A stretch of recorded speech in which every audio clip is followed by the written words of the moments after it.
When heaven had overturned the Trojan state, and Priam's throne by too severe a fate, when ruined Troy became in the Grecians' prey, and Ilium's lofty towers in ashes lay, warned by celestial omens we retreat, to seek in foreign lands a happier seat. Near old Antendos and at Ida's foot, the timber of the sacred groves we cut, and built our fleet, uncertain yet to find what place the gods for repose assigned. Friends daily flock, and scarce the kindly spring began to clothe the ground and birds to sing, when old Anchises summoned all to see the crew my father in the fates obey. With sighs and tears I leave my native shore, and empty fields where Ilium stood before. My sire, my son, our less and greater gods, all sail at once and leave the briny floods. Against our coast appears a spacious land, which once the fierce Lycurgus did command. Thracia the name, the people bold in war. Vast are their fields, and tillage is their care. A hospitable realm, while fate was kind, with Troy in friendship and religion joined. I land with luckless omens, then adore their gods and draw a line along the shore. I laid the deep foundations of our wall, and Æneid, named from me the city called. To Dionysian Venus vows are paid, and all the powers that rising labors aid. A bull on Jove's imperial altar laid. Not far a rising hillock stood in view, sharp myrtles on the sides and corners grew. There, while I went to crop the sylvan scenes, and shade o'er alders with their leafy greens, I pulled a plant, with horror I relate, a prodigy so strange and full of fate.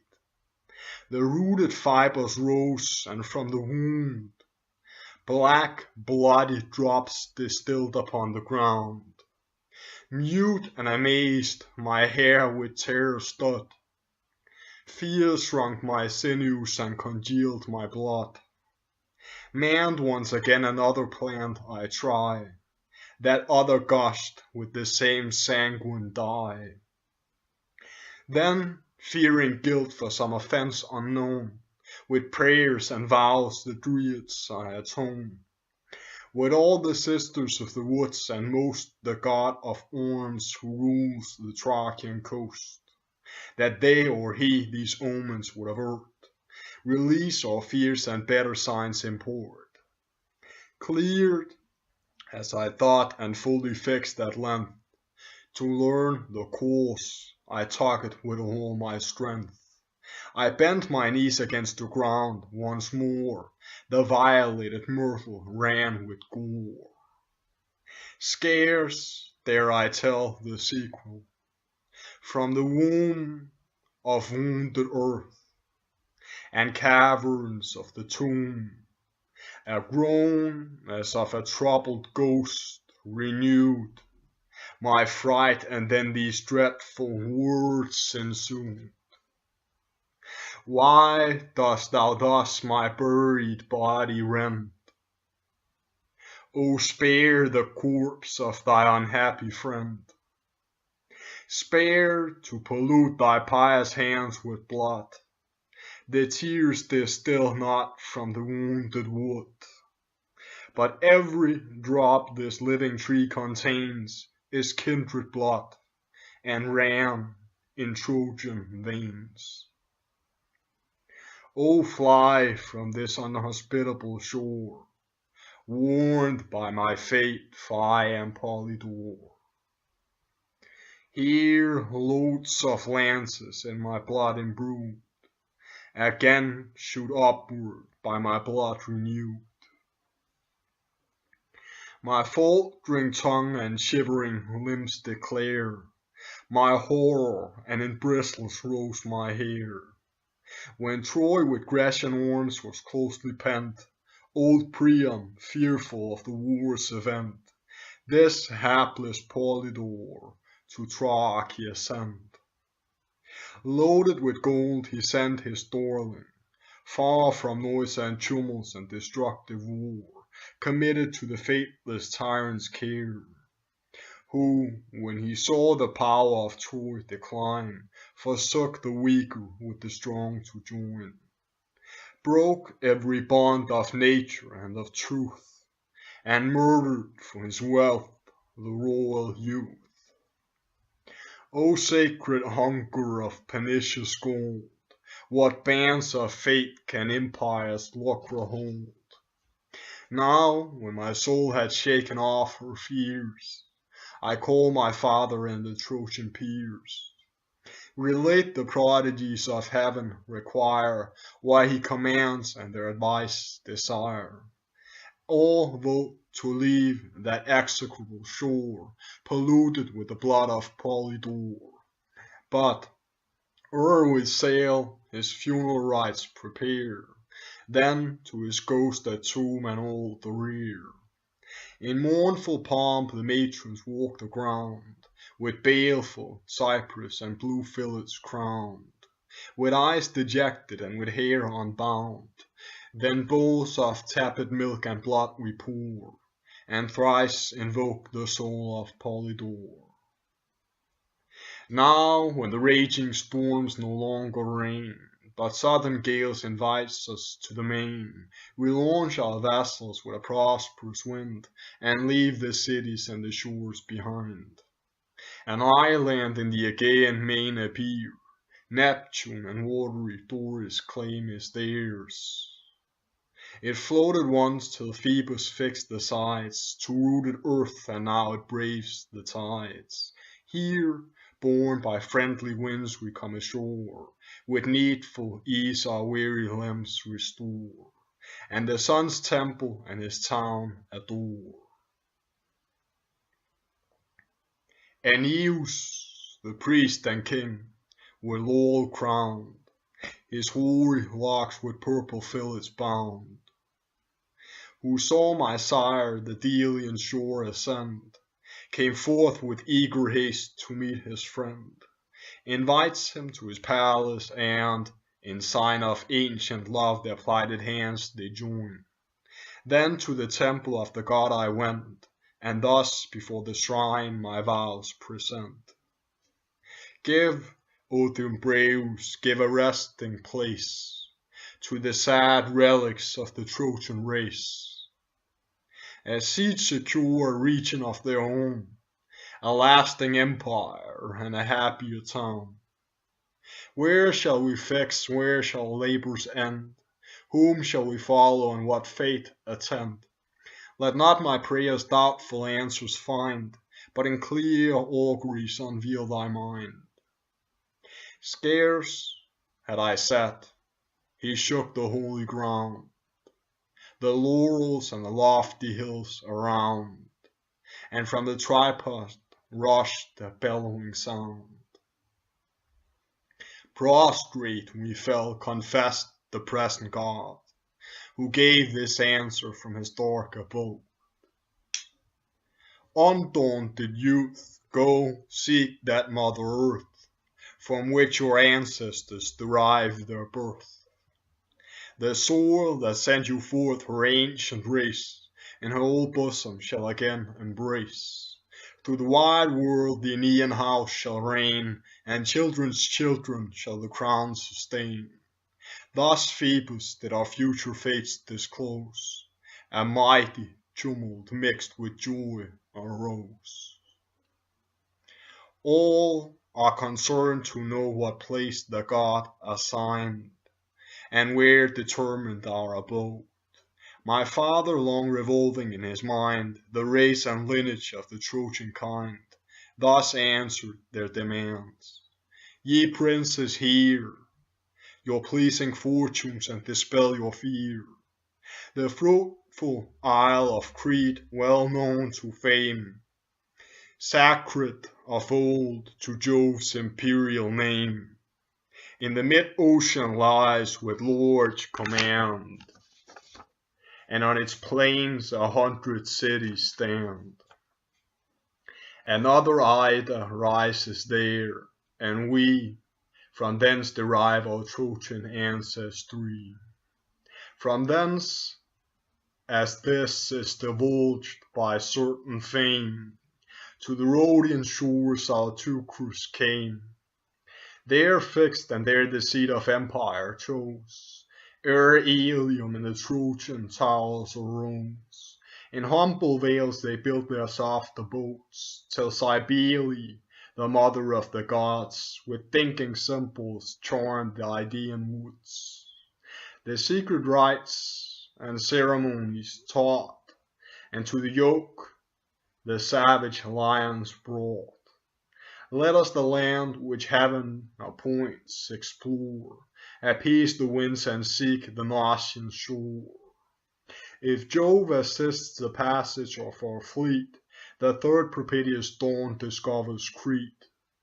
Thus having said, the sacrifices laid, on smoking altars to the gods he paid.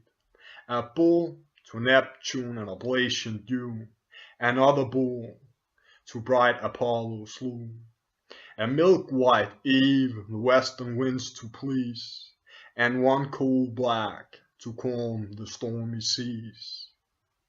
Ere this a flying rumor had been spread, that fierce Idomeneus from Crete was fled, expelled and exiled that the coast was free from foreign or domestic enemy.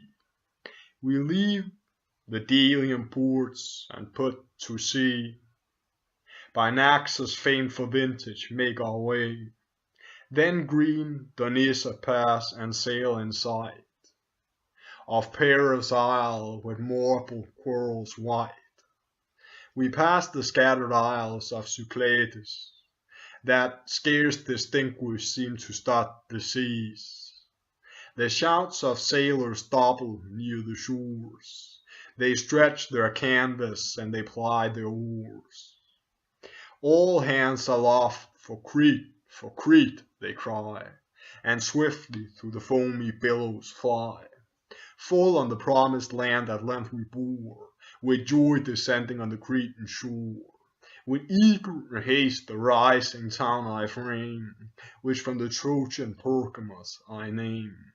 The name itself was grateful, I exhort, to found their houses and erect a fort. Our ships are hauled upon the yellow strand, the youth begin to till the labored land, and I myself new marriages promote, give laws and dwellings I divide by lot. When rising vapors choke the wholesome air, and blasts of noisome winds corrupt the year, the trees devouring caterpillars burn, borched was the grass and blighted was the corn, nor escaped the beasts for Sirius from on high, with pestilential heat infects the sky. My men, some fall, the rest in fevers fry. Again, my father bids me seek the shore of sacred Delos and the god implore, to learn what end of woes we might expect, and to what clime our weary course direct. It was night when every creature void of cares the common gift of balmy slumber shares. The statues of my gods, for such they seemed, those gods whom I from flaming joy redeemed, before me stood majestically bright, full in the beams of Phoebe's entering light. Then thus they spoke, and eased my troubled mind. What from the Delian god thou goest to find, he tells thee here and sends us to relate. those powers o'er we, companions of thy fate, who from the burning town by thee were brought, thy fortune followed and thy safety wrought. Through seas and lands as we thy steps attempt, so shall our care thy glorious race befriend. An ample realm for thee thy fates ordain, a town that over the conquered world shall reign. Thou mighty walls for mighty nations build, nor let thy weary mind to labors yield, but change thy seat for not the Delian god, nor we have given thee Crete for our abode. A land there is Hesperia called of old, their soil is fruitful and the natives bold. The Eunotrians held it once, by later fame, now called Italia from the leader's name. Iaesus there and Dardanus were born, from thence we came and thither must return. Rise, and thy sire with these glad tidings greet. Search, Italy, for Jove denies thee Crete. Astonished at their voices and their sight, nor were they dreams but visions of the night, I knew their faces and descried. In perfect view their hair with fillets tied, I started from my couch, a clammy sweat on all my limbs and shivering body sate. To heaven I lift my hands with pious haste, and sacred incense in the flames I cast. Thus to the gods their perfect honours done, more cheerful to my good old sire I run, and tell the pleasing news. In little space he found his error of the double race, not, as before he deemed, derived from Crete, no more deluded by the doubtful seed. Then said, O son, turmoiled in Trojan fate, such things as these Cassandra did relate. This day revives within my mind what she foretold of Troy renewed in Italy and Latian lands, but who could then have thought that Phrygian gods to Latium should be brought, or who believed what mad Cassandra taught? Now let us go where Phoebus leads the way, he said, and we with glad consent obey. Forsake the seat, and leaving few behind, we spread our sails before the willing wind. Now from the side of land our galleys move, with only seas around the skies above. Then over our heads descends a burst of rain, and night with sable clouds involves the main. The ruffling winds, the foamy billows rise, the scattered fleece is forced to several ways. The face of heaven ravished from our eyes, and in redoubled peals the roaring thunder flies. Cast from our course we wander in the dark, no stars to guide, no point of land to moor. Even Pelimus no distinction found, betwixt the night and day such darkness reigned around. 3 starless night the doubtful navy strays, without distinction, and 3 sunless days. The 4th renews the light, and from our shrouds we view a rising land like distant clouds. The mountain tops confirm the pleasing sight, and curling smoke ascending from their height. The canvas falls, their oars the sailors ply, from their rude strokes the whirling waters fly. At length I land upon the Strophates, safe from dangers of the stormy seas.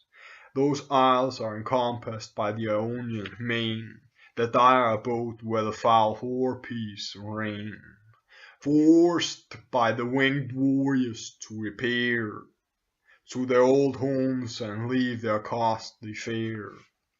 Monsters more fierce offended heaven never sent from hell's abyss for human punishment. With virgin faces, but with wombs obscene, foul paunches and with ordure still unclean, with claws for hands and looks forever lean.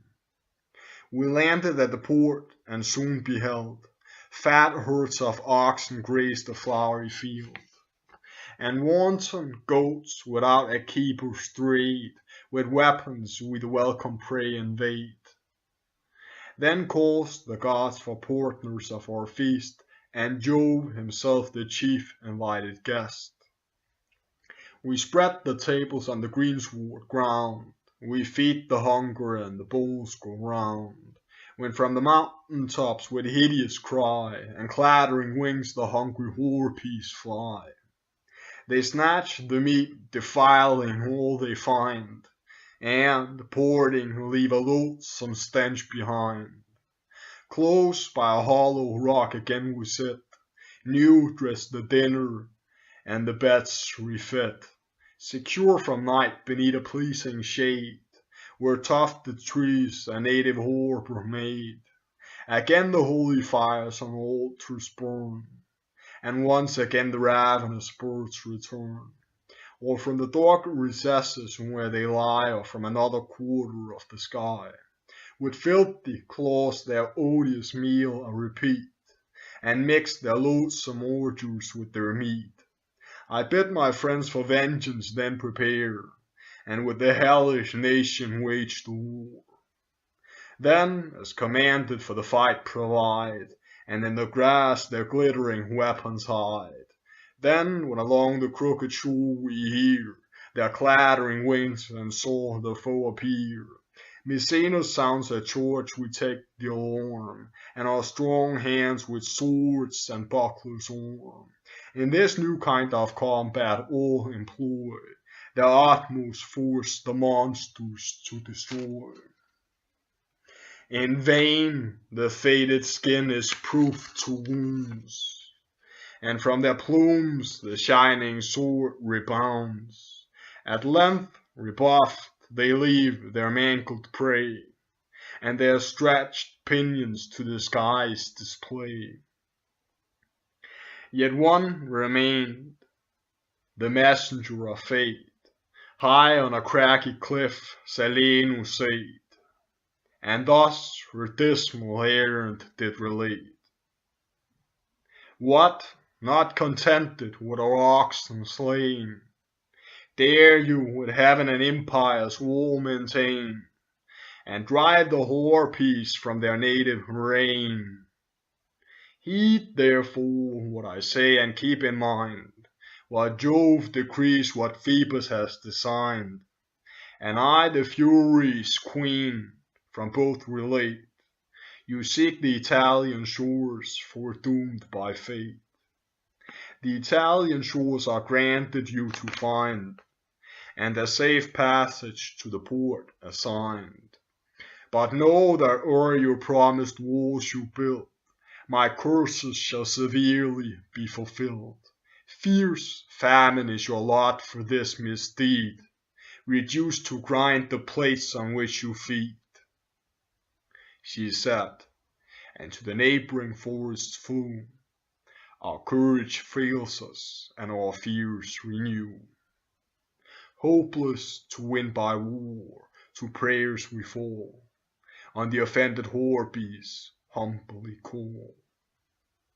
And whether gods or birds obscene they were, our vows for pardon and for peace prefer. But old Anchises, offering sacrifice, and lifting up to heaven his hands and eyes, adored the greater gods. Avert, said he, these omens render vain this prophecy, and from the impending curse a pious people free. Thus having said, he bids us put to sea. We loose from shore our hawsers and obey, and soon with swelling sails pursue the watery way. Amidst our course Sicilian woods appear, and next by a rocking Aretus we stare. We fly from Ithacus' detested shore, and curse the land which dire Ulysses bore. At length Leucas's cloudy top appears, and the sun's temple which the sailor fears. Resolved to breathe a while from labor past, all crooked anchors from the prow we cast, and joyful to the little city haste. Here, safe beyond our hopes, our vows we pay to Jove, the guide and patron of our way. The customs of our country we pursue, and Trojan games on action shores renew. Our youth their naked limbs besmear with oil, and exercise the rattler's noble toil. Pleased to have sailed so long before the wind, and so many Grecian towns behind, the sun had now fulfilled his annual course, and Boreas on the seas displayed his force. I fixed upon the temple's lofty door the brazen shield which vanquished Abus bore. The verse beneath my name and action speaks, these arms Aeneas took from conquering Greeks. Then I command to weigh, the seamen ply, their sweeping oars the smoking billows fly. The sight of high Phaeacia soon we lost, and skimmed along Epirus' rocky coast. Then to Chaonia's port our course we bent, and landed to Bothrotus' heights ascend.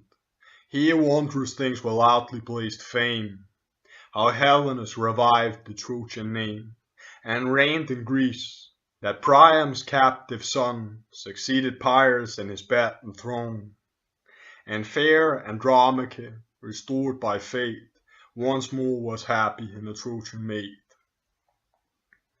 I leave my galleys riding to the port, and long to see the new Dardanian court. By chance the mournful queen before the gate, then solemnized her former husband's fate. Green altars raised on turf, with gifts she crowned, and sacred priests in order stand around, and thrice the name of hapless Hector sound. The grove itself resembles Ida's wood, and Simmias seemed the well-dissembled flood. But when at nearer distance she beheld my shining armor and my Trojan shield, astonished at the sight, the vital heat forsakes her limbs, her veins no longer beat. She faints, she falls, and scarce recovering strength. Thus with a faltering tongue she speaks at length. "Are you alive, O goddess born?" she said. "Or if a ghost, then where is Hector's shade?" At this she cast a loud and frightful cry. With broken words I made this brief reply: "All of me that remains appears in sight. I live if living be to loathe the light. No phantom, but I drag a wretched life, my fate resembling that of Hector's wife. What have you suffered since you lost your lord? By what strange blessings are you now restored? Still are you Hector's, or is Hector fled, and his remembrance lost in Pyrrhus' bed?" With eyes dejected in a lowly tone, after a modest pause, she thus begun: "O only happy maid of Priam's race, whom death delivered from the foe's embrace, commanded on Anchialus' tomb to die, not forced like us to hoard captivity, or in a haughty master's arms to lie. In Grecian ships unhappy we were born, endured the victor's lust, sustained the scorn. Thus I've submitted to lawless pride of Pyrrhus, more a handmaid than a bride. Cloyed with possession he forsook my bed, and Helen's lovely daughter sought to wed. Then me to Trojan Helenus resigned, and his two slaves in equal marriage joined, till young Orestes, pierced with deep despair, and longing to redeem the promised fair, before Apollo's altar slew the ravisher. By Pyrrhus' death the kingdom we regained, at least one half with Helenus remained. O'er port from Chaon he Chaonia calls, and names from Pergamus, his rising walls. But you, what fates have landed on your coast? What gods have sent you, or what storms have tossed? Does young Ascanius live and health enjoy, saved from the ruins of unhappy Troy? Oh, tell me how his mother's loss he bears, what hopes are promised from his blooming years, how much of Hector in his face appears. She spoke and mixed her speech with mournful cries, and fruitless tears came trickling from her eyes. At length her lord descends upon the plain, in pomp attended with a numerous train, receives his friends and to the city leads, and tears of joy amidst his welcome sheds. Proceeding on another Troy I see, or, in less compass, Troy's epitome. A rivulet by the name of Xanthus ran, and I embraced the Scaean gate again. My friends in porticos were entertained, and feasts and pleasures to the city reigned. The tables filled the spacious hall around, and golden bowls with sparkling wine were crowned. 2 days we passed in mirth, till friendly gales, blown from the supplied or swelling sails.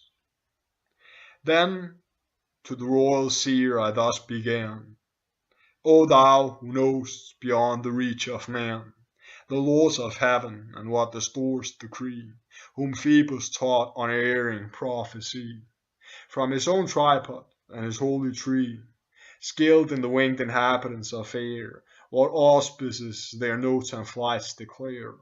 Oh, say, for all religious rites portend a happy voyage and a prosperous end, and every power and omen of the sky direct my course for distant Italy.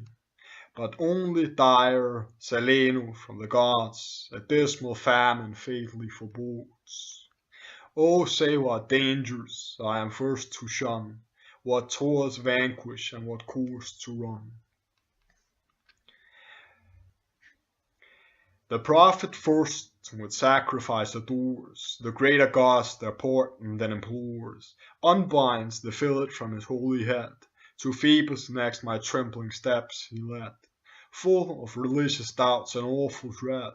Then with his God possessed before the shrine, these words proceeded from his mouth divine: O God is born for heaven's appointed will, with greater auspices of good than ill.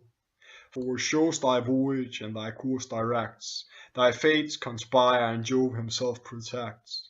Of many things some few I shall explain, teach thee to shun the dangers of the main, and how at length the promised shore to gain, the rest the fates from Helenus conceal, and Juno's angry powers forbid to tell.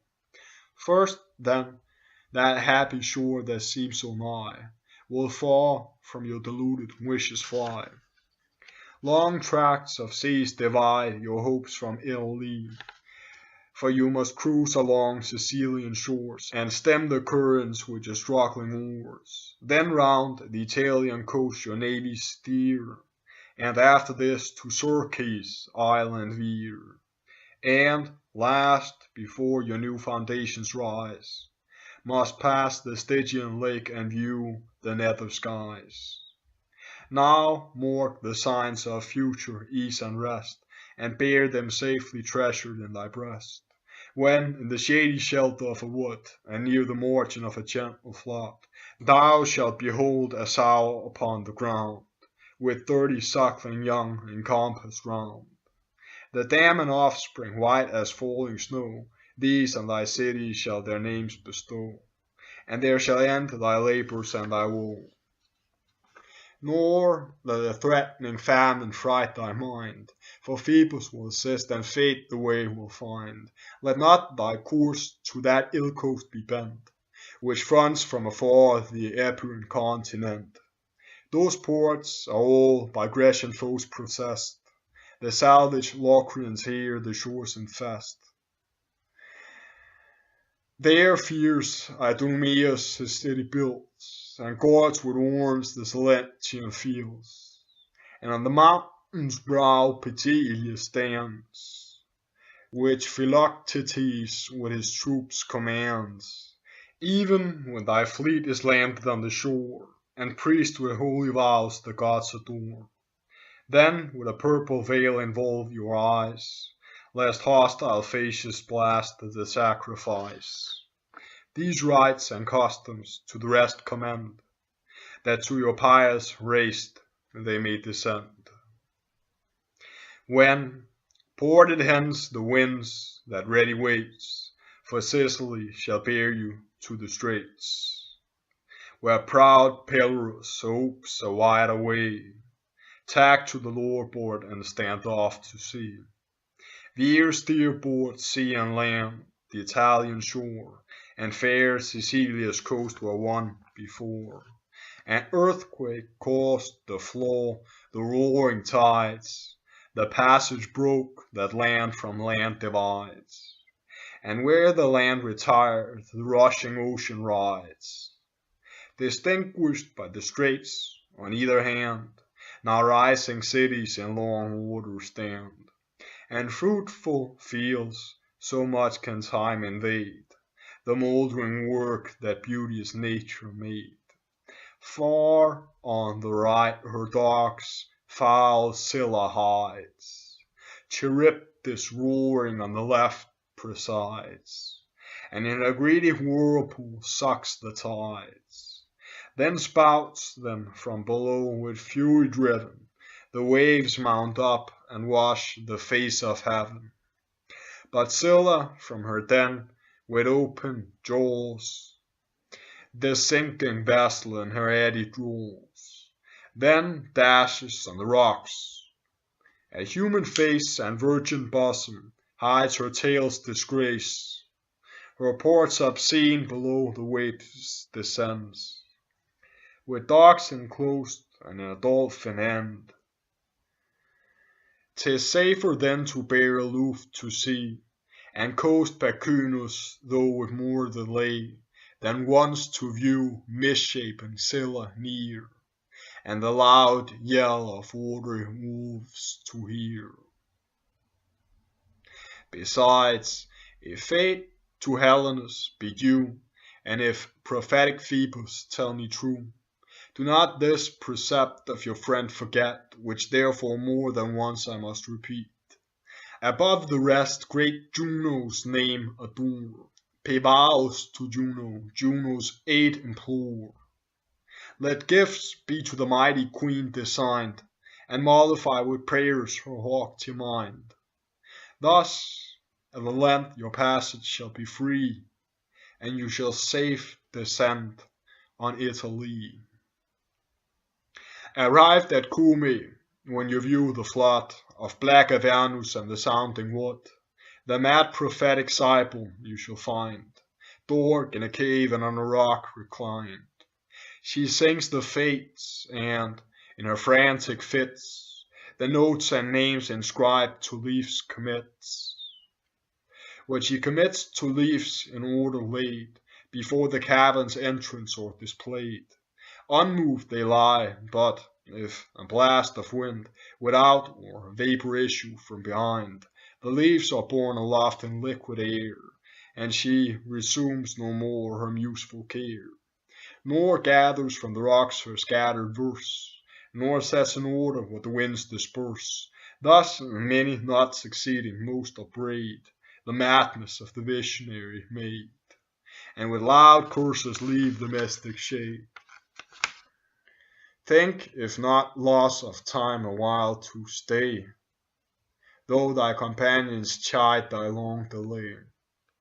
Though summoned to the seas, though pleasing gales invite thy course and stretch thy swelling sails, but beg the sacred priestess to relate with willing words and not to write thy fate. The fierce Italian people she will show, and all thy wars and all thy future woe, and what thou mayst avoid, and what must undergo. She shall direct thy course, instruct thy mind, and teach thee how the happy shores to find. This is what heaven allows me to relate. Now part in peace, pursue thy better fate, and raise by strength of arms the Trojan state. This, when the priest with friendly voice declared, he gave me license and rich gifts prepared. Bounties of treasure he supplied my want, with heavy gold and polished elephant. Then Dodonian cauldrons put on board, and every ship with sums of silver stored. A trusty coat of mail to me he sent, thrice chained with gold for use and ornament. The helm of Pyrrhus added to the rest, that flourished with a plume and waving crest. Nor was my sire forgotten, nor my friends, and large recruits he to my navy sends. Men, horses, captains, arms, and warlike stores, supplies, new pilots, and new sweeping oars. Meantime my sire commands to hoist our sails, lest we should lose the first auspicious gales. The prophet blessed the porting crew, and last, with words like these his ancient friend embraced. O happy man, the care of gods above, whom heavenly Venus honored with her love, and twice preserved thy life when Troy was lost. Behold from far the west Ausonian coast. There land, but take a larger compass round, for that before is all forbidden ground. The shore that Phoebus has designed for you, at far a distance lies concealed from you. Go happy hence and seek your new abodes, blessed in a son and favored by the gods. For I with useless words prolong your stay, when sudden gales have summoned you away. Nor less the queen or porting thence deplored, nor was less bounteous than her Trojan lord. A noble present to my son she brought, a robe with flowers and golden tissue wrought, a Phrygian vest and loads with gifts beside, of precious texture and of Asian pride. Accept, she said, these monuments of love, which in my youth with happier hands I wove. Regard these trifles for the giver's sake, 'tis the last presents Hector's wife can make. Thou call'st my lost Astyanax to mind, in thee his features and his form I find. His eyes so sparkled with a lively flame, such were his motions, such was all his frame. And had heaven so pleased, his years had been the same. With tears I took my last adieu, and said, your fortune, happy pair already made, leaves you no farther wish, my different state, avoiding one in curse, another fate. To you a quiet seat the gods allow, you have no shores to search, no seas to plough, nor fields of flying Italy to chase, deluded visions and a vain embrace. You see another Simius and enjoy the labor of your hands, another Troy, with better auspice than her ancient towers, and less obnoxious to the Grecian powers. If ever the gods who I with vows adore conduct my steps to Tiber's happy shore, if ever I ascend the Latian throne, and build a city I may call my own, as both of us our birth from Troy derive, so let our kindred lines in concord live, and both in acts of equal friendship strive. All fortunes, good or bad, shall be the same, that double Troy shall differ but in name, that what we now begin may never end, but long to late posterity descend. Near the Serenian rocks our course we bore, the shortest passage to the Italian shore. Now had the sun withdrawn his radiant light, and hills were hid in dusky shades of night. We land, and on the bosom of the ground a safe retreat and a bare lodging found. Close by the shore we lay, the sailors keep their watches, and the rest securely sleep. The night proceeding on with silent pace stood in her noon and viewed with equal face her steepy rise and her declining race. Then wakeful Palinurus rose to spy the face of heaven and the nocturnal sky, and listened every breath of air to try, observes the stars and notes their sliding course, the Pleiades, Hyades, and their ordered force, and both the bears is careful to behold, and bright Orion, orned with burnished gold. Then, when he saw no threatening tempest nigh, but a sure promise of a settled sky, he gave the sign to wait, we break or sleep, forsake the pleasing shores, and plough the deep.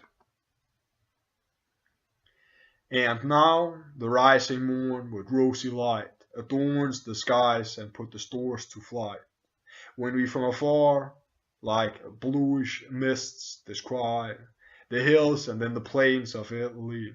Arcadius first pronounced the joyful sound. Then Italy, the cheerful crew rebound. My sire Anchises crowned the cup with wine, and offering thus implored the powers divine, ye gods presiding over lands and seas, and you who raging winds and waves appease, breathe on our swelling sails a prosperous wind, and smooth our passage to the port assigned. The gentle gales their flagging force renew, and now the happy harbour is in view. Minerva's temple then salutes our sight, placed as a landmark on the mountain's height. We furl our sails and turn the prows to shore, the curling waters round the galleys roar. The land lies upon the raging east, then bending like a bow with rocks compressed. Shouts out the storms, the winds and waves complain, and vent their malice on the cliffs in vain. The port lies hid within, on either side, two towering rocks the narrow mouth divide. The temple, which aloft we viewed before, to distance flies, and seemed to shun the shore. Scarce landed, the first omens I beheld were 4 white steeds that cropped the flowery field. War, war is threatened from this foreign ground, my father cried, where warlike steeds are found. Yet, since reclaimed to chariots they submit, and bend to stubborn yokes and champ the bit, peace may succeed to war. Our way we bend to palace and a sacred hill ascent. There prostrate to the fierce Virago pray, whose temple was the landmark of our way. Each with a Phrygian man unveiled his head, and all commands of Helenus obeyed, and pious rites to Grecian Juno paid.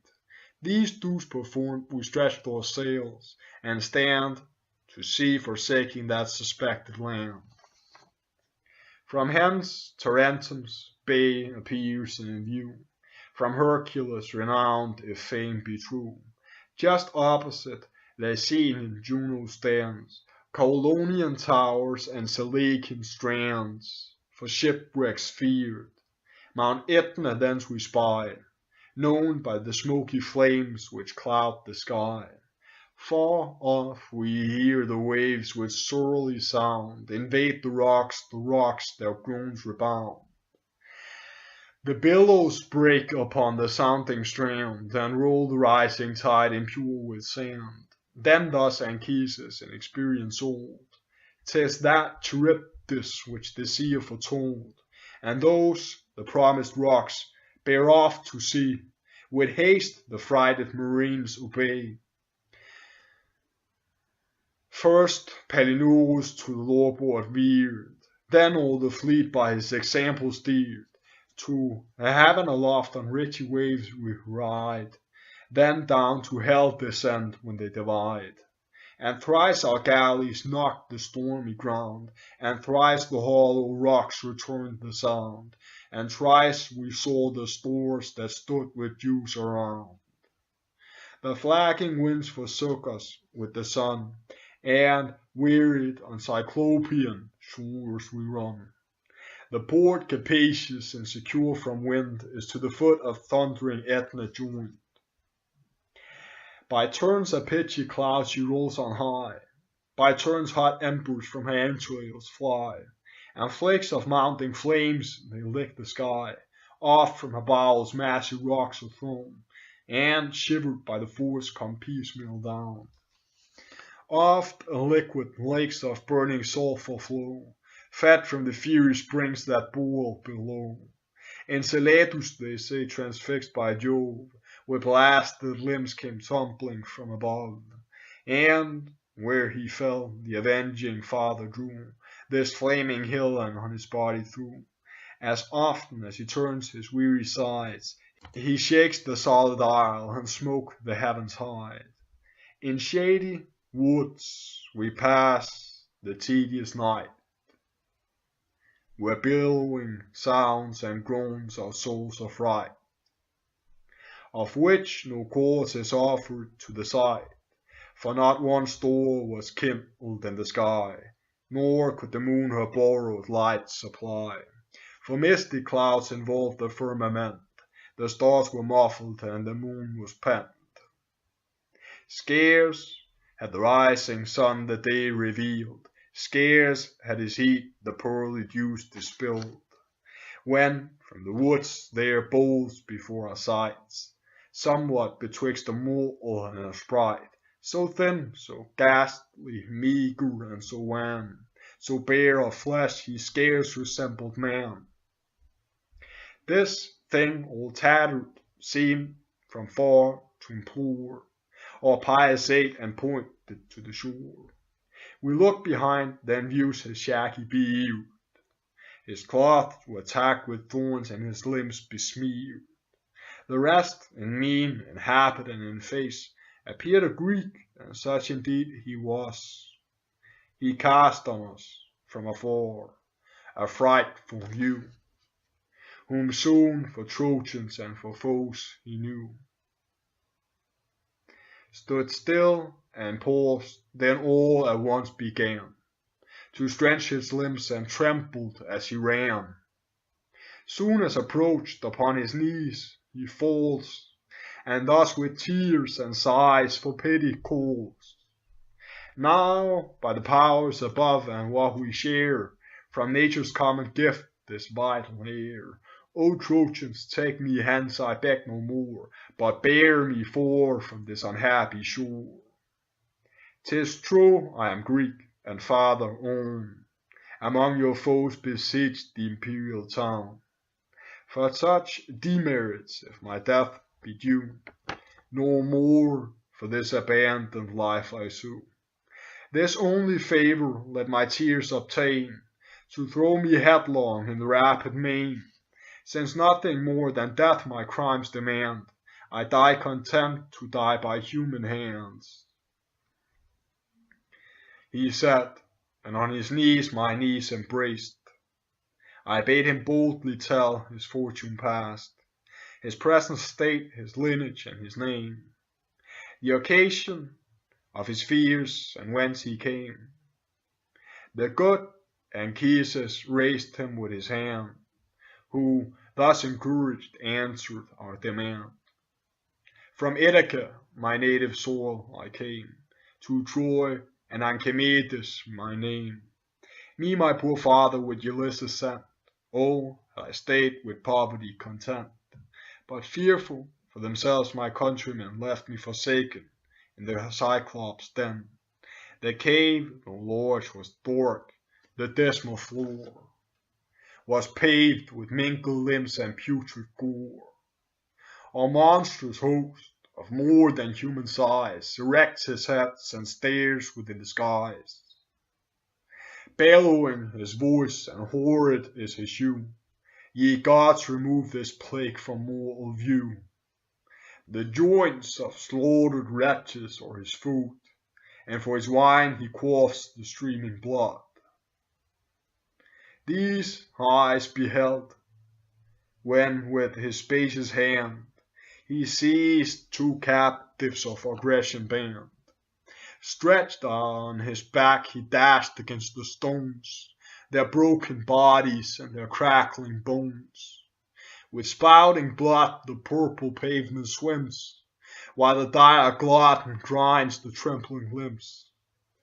Not unrevenged Ulysses bore their fate, nor thoughtless of his own unhappy state, for gorged with flesh and drunk with human wine, while fast asleep the giant lay supine, snoring aloud and belching from his maw his indigested foam and morsels raw.